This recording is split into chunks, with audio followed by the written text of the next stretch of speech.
家好！哇，今日天氣非常之好啊！再一次歡迎大家嚟到我哋喺 K11 Museum， 望住我哋咁靚嘅維港旁邊，我哋由 Paddlehood 主辦嘅 Passion 2025全港首屆嘅人寵時裝展啊！我係你哋嘅司儀小倩 Giselle， 你哋好。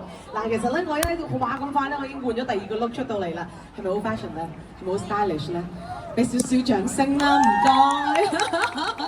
唔係咯，咁開心，今日我哋大家一齊可以同咁多咁可愛嘅寵物朋友仔一齊喺度開 party， 一齊喺度玩啊！進行我哋今日嘅重頭戲啊，就係我哋全港首個嘅人寵時裝展 Passion 啊！咁跟住落嚟，我哋今日嘅 fashion show 就正式開始㗎啦喎！咁各位寵物主人，你哋嘅貓貓、狗狗，仲有見到兔兔啊，大家都預備好啦嘛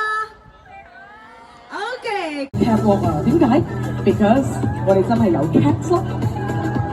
唔知佢又怕唔怕醜嘅咧？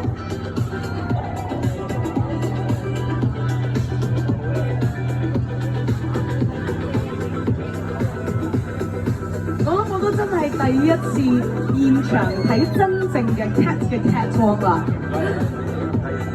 So cute。Welcome 我哋嘅 artist 朋友啊，何廣沛 Matthew 同埋佢嘅柴犬 Charter， 哇！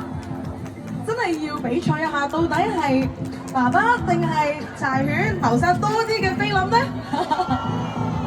咁其實我知道啦 ，Matthew 咧自己都非常中意狗狗啦。咁啊，因為養咗狗狗之後咧，咁生活同埋嘅習慣啦，個節奏上面咧都改變咗㗎。而佢咧都創立咗佢自己嘅寵物品牌 Powwoof 啊。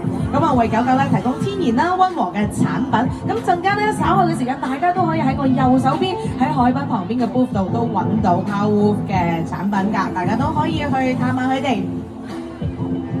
咁我都見到 Matthew 今日咧都特登咧換咗呢一身嘅晚禮服咧，同 Charter 一齊襯住嘅喎。Thank you。哦，唔捨得走啊！